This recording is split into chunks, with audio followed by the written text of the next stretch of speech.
Queridos amigos, irmãos e irmãs de Ideal Cristão Espírita, que o Senhor da vida continue nos abençoando. Muita alegria, emoção e, por que não dizer, muita honra em participarmos das comemorações dos 76 anos do nosso Grupo Espírita Luz e Verdade,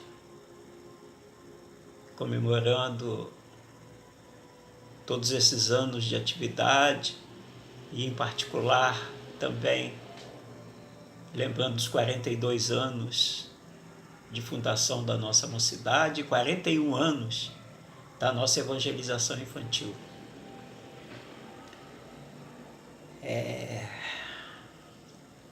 E nessa oportunidade, homenagearmos nosso patrono, que foi a inspiração dos pioneiros do nosso GELV. Ele integra a galeria dos grandes vultos do Espiritismo.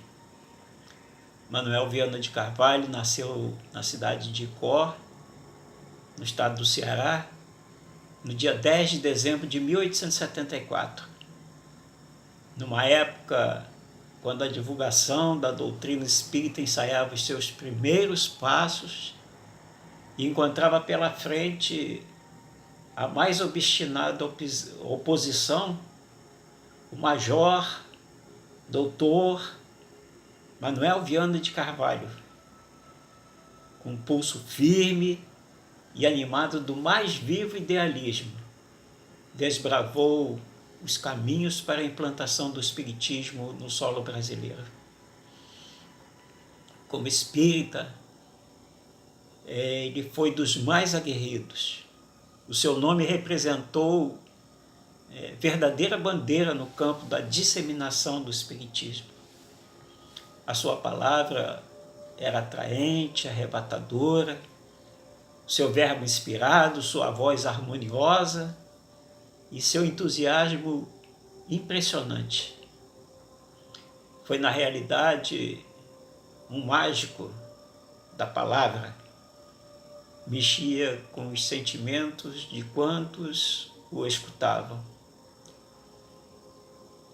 Divaldo Pereira Franco falou que Viana de Carvalho reunia todos os atributos necessários ao exercício da eloquência, constituindo-se no mais perfeito orador espírita já aparecido no Brasil. Foi o Divaldo quem falou isso. E como polemista, o nosso Viana foi um dos mais notáveis que se tem notícia. Nenhum ataque à doutrina ficava sem a devida resposta. Não satisfeito com as atividades desenvolvidas, ele criou jornais, como, por exemplo, O Combate, era o título do jornal. Foi o primeiro jornal destinado a contestar os argumentos do clero católico, que nessa época desencadeava uma campanha difamatória contra o espiritismo. Ele era militar. E como todo militar, normalmente ele é transferido, movimentado, para inclusive poder vivenciar as características e conhecer as características regionais do nosso território, que é continental. Mas ele foi movimentado demais. E isso tinha uma razão. Os seus opositores pleiteavam sempre as suas transferências como uma forma de castigá-lo. Se atualmente se tem notícias da interferência do poder religioso na nossa sociedade, imagina há um século atrás. Agora, essas punições foram muito benéficas para o espiritismo, porque foi a oportunidade da disseminação da doutrina. Porque em cada cidade que Manuel Viana de Carvalho chegava transferido, se existia algum núcleo espírita, ele unia e fortalecia esses grupos. E se não tivesse nenhum centro espírita, ele fundava um centro espírita. E foi assim que ele deixou suas marcas em Alagoas, Ceará, Pernambuco, Sergipe, Bahia, Espírito Santo, Rio de Janeiro, Minas Gerais, São Paulo, Paraná, Rio Grande do Sul. Por todas essas capitais por onde ele passou, ele utilizou também os jornais das cidades, os jornais que já existiam, para refutar os argumentos infundados sobre o espiritismo. Quando ele foi transferido para Porto Alegre, de posse de uma lista com nome e endereço de simpatizantes do espiritismo, Viana de Carvalho conseguiu reuni-los numa casa abandonada. Não tinha mesa, não tinha cadeira, não tinha móveis nenhum, não tinha nada. E de pé, os frequentadores das reuniões ouviam com verdadeiro enlevo o seu verbo inflamado. Transferido para Cuiabá, em Mato Grosso, ele fundou ali o Centro Espírita Cuiabano. Um outro jornal que ele fundou também foi o Olábaro, destinado a difundir o espiritismo. Em princípios de 1913, ele foi servir em Maceió, onde proferiu numerosas conferências e encetou verdadeira jornada no sentido de reorganizar os grupos espíritos dispersos ou com falta de orientação. O nosso Viana de Carvalho faz parte de toda a biografia, né? Tem a data do nascimento e a data do desencarne. E ele desencarnou no dia 13 de outubro de 1926, mas deixou legados importantíssimos. Graças a essa sua capacidade de articulação, de aglutinação, ele conseguiu aproximar os espíritas, juntar os centros espíritas. E por causa disso, muito particularmente, nós o consideramos como o precursor do chamado Pacto Áureo, que foi esse acordo da Federação Espírita Brasileira com as federações e as uniões estaduais, as federativas estaduais.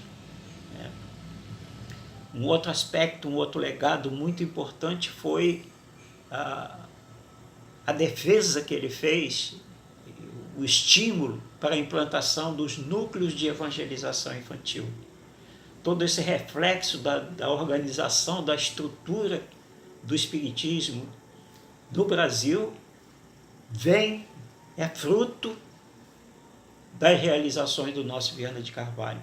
Ele fez a maior caridade que se pode fazer com a doutrina, em relação à doutrina, que é a própria divulgação por todos os meios possíveis e imagináveis. Então ele defendeu durante toda a sua existência a doutrina, defendeu os seus seguidores das perseguições que os espíritas e os centros espíritas sofriam das autoridades governamentais e eclesiásticas. Como curiosidade, nós poderíamos trazer para vocês a existência, talvez, pelo que eu conheço, o único centro espírita a céu aberto no Brasil, que tem o objetivo de divulgar diariamente a doutrina espírita para as pessoas em situação de rua e para os turistas. Esse centro espírita funciona na Avenida Beira-Mar, em Fortaleza, o CEVIC, Centro Espírita Viana de Carvalho. Diariamente tem palestra, tem estudo do Evangelho, tem passe na calçada da praia, tem atendimento fraterno e no final tem distribuição de sopa. Viana de Carvalho, nos idos de 1960, ditou através do Divaldo Pereira Franco o primeiro de uma série dos seus livros. E aqui está A Luz do Espiritismo, que mostra a grandeza do Espiritismo para equacionar os nossos problemas e clarear as nossas consciências. sempre conduzindo-nos à renovação moral. Outros livros foi Reflexões Espíritas, que está esgotado, O Espiritismo e Vida, também psicografia do Divaldo Pereira Franco, Atualidades do Pensamento Espírita. Enfim, irmãos, com muito carinho, muita gratidão e muito respeito, que na figura de Manuel Viana de Carvalho, o patrono espiritual do Grupo Espírita Luz e Verdade. Então, na figura de Viana, nós homenageamos todos os trabalhadores que passaram pelo GELV. Muita paz a todos. Deus nos abençoe.